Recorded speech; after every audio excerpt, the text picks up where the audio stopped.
अस्सलाम वालेकुम फ्रेंड, आप मेरे चैनल पर पहली बार आए हैं तो मेरे चैनल को ज़्यादा से ज़्यादा सब्सक्राइब करें, लाइक शेयर और कमेंट करें। सब्सक्राइब करके मुझे सपोर्ट करें, शुक्रिया। तेनालीराम ने हम्पी में नया घर लिया, पर कुछ ही दिनों में वह उस घर में परेशान हो गया। घर के बाहर देर रात बच्चे शोर मचा मचा कर खेलते रहते थे। एक शाम रोज की तरह बच्चे तेनाली के घर के बाहर पिट्ठू का खेल खेल रहे थे। खूब शोर शराबा हो रहा था। तेनाली ने विचार किया। तेनाली ने सभी बच्चों को बुलाया और बोला, मुझे बच्चों का खेलना बहुत पसंद है। छुपन छुपाई, गिल्ली डंडा, कबड्डी, पिट्ठू आदि कुछ खेल है जो मुझे अपने बचपन की याद दिलाते हैं। अगर तुम लोग रोज रात को सड़क पर ये सभी खेल खेलोगे तो मैं तुम्हें 10 सोने के सिक्के दूंगा। ये सुनकर बच्चे खुश हुए। नेकी और पूछ पूछ, उन्हें तो अपने मनपसंद खेल खेलने को मिल रहे थे और ऊपर से खेलने के पैसे भी मिलने वाले थे। पूरे सप्ताह बच्चे नियम से रोज रात को तेनाली के घर के बाहर सड़क पर खूब हल्ला गुल्ला मचाकर खेलते रहे। सप्ताहांत में वे तेनाली के घर गए और सिक्के मांगे। वादे के अनुसार तेनाली के घर के बाहर खेलते रहे और सप्ताहांत में तेनाली से पैसे मांगने पहुंच गए। तेनाली ने कहा कि अभी उसके पास पूरे पैसे नहीं हैं, तो केवल 7 सिक्कों से काम चलाए। तीसरी सप्ताह भी बच्चों ने अपना वादा पूरा किया, परंतु पैसे देने के समय तेनाली उन्हें केवल 5 सिक्के ही दे पाया, क्योंकि उसे तनख्वाह नहीं मिली थी। बच्चे निराश हुए, पर क्या कर सकते थे। वे 5 सिक्के ही लेकर आ गए। चौथी सप्ताह में तेनाली ने बच्चों से कहा कि वह उन्हें 10 सिक्के तो नहीं दे सकेगा, परंतु वह उन्हें 2 सिक्के हर सप्ताह अवश्य देगा, यदि वह उसके लिए सप्ताह भर खेलते रहे तो। अब तक बच्चों के सब्र का घड़ा भर चुका था। आप चाहते हो कि हम सिर्फ 2 सिक्के के लिए 7 दिन खेलेंगे? बच्चे एक साथ चिल्लाए, कभी नहीं, भाड़ में जाओ। गुस्से में भरकर सभी बच्चे वहां से चले गए और दूसरी सड़क पर खेलने लगे।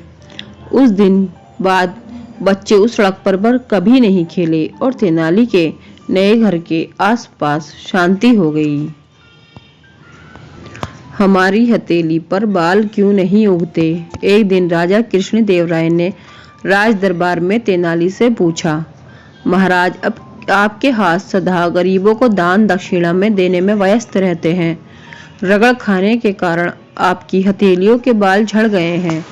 तेनाली ने मुस्कुराते हुए उत्तर दिया।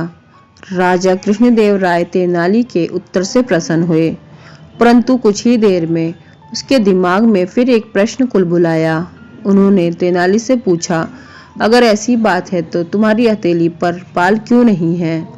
महाराज, मैं आपसे लगातार इनाम दान दक्षिणा पाता रहता हूँ, इसलिए मेरी हथेली के बाल भी उनसे रगड़ कर झड़ गए हैं। तेनाली ने राजा को समझाया, पर राजा कृष्णदेव इतनी आसानी से मानने वाले नहीं थे। उन्होंने फिर पूछा, अगर ऐसी बात है तो सब दरबारियों की हथेलियों पर बाल क्यों नहीं है? महाराज, साधारण सी बात है। जब आप मुझे लगातार इनाम दान दक्षिणा देते रहते हैं, आपस में रगड़ के कारण इनकी हथेलियों पर भी बाल नहीं बचे हैं। तेनाली ने मजे से कहा। तेनाली की बात पर राजा ठट्ठा कर हंस पड़े और सभी राज दरबारियों के उतरे हुए मुंह देखने लायक थे। वासुराव तेनाली का घनिष्ठ मित्र था। वह छोटे से घर में रहता था। वह चाहता था कि बिना पैसा खर्च किए उसका छोटा सा घर किसी तरह बड़ा हो जाए। कोई उपाय न मिलने पर वह एक दिन अपने मित्र तेनाली के पास गया और उसे अपनी परेशानी बताई। तेनाली ने कहा, तुम्हारी परेशानी का हल मेरे पास है, लेकिन तुम्हें बिल्कुल वैसा ही करना होगा जैसा मैं कहूँगा। वासुराम ने हामी भर दी। ऐसा करो वासु, तुम्हारे बाड़े में जो मुर्गियां, भेड़, घोड़ा, सुअर और गाय हैं, उन्हें अपने घर के अंदर ले आओ। आज से वे सब बाड़े में नहीं, घर में तुम्हारे साथ रहेंगे। तेनाली से वासु से कहा, यह कैसा उपाय है? तेनाली का दिमाग तो नहीं चल गया। वासु ने सोचा, परंतु वह तेनाली को वचन दे चुका था, तो मरता क्या ना करता।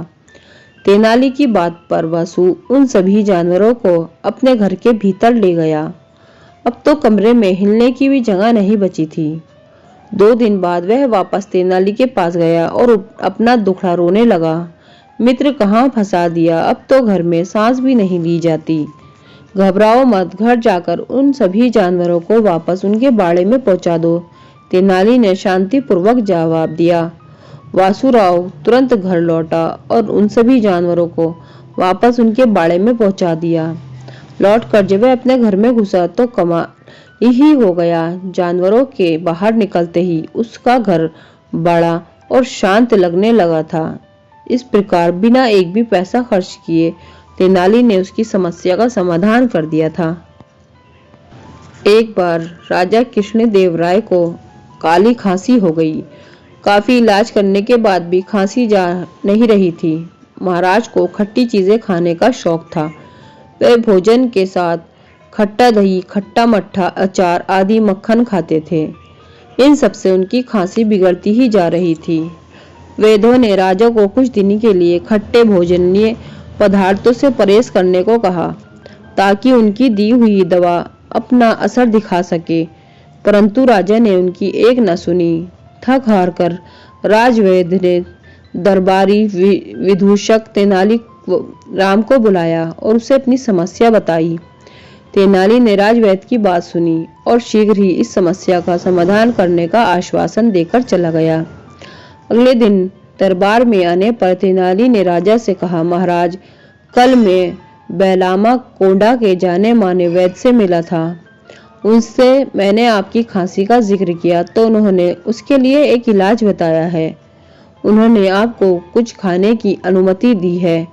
आप अपना मनपसंद खट्टा मट्ठा भोजन भी कर सकते हैं। इसके बाद तेनाली ने अपनी जेब में हाथ डालकर एक दवा निकालकर राजा को दे दी। राजा ने कुछ दिन वह दवा खाई और साथ ही वह खट्टी चीजें भी खाते रहे। कुछ दिन पश्चात तेनाली ने राजा कृष्णदेव राय से पुनः उनकी तबीयत के विषय में पूछा।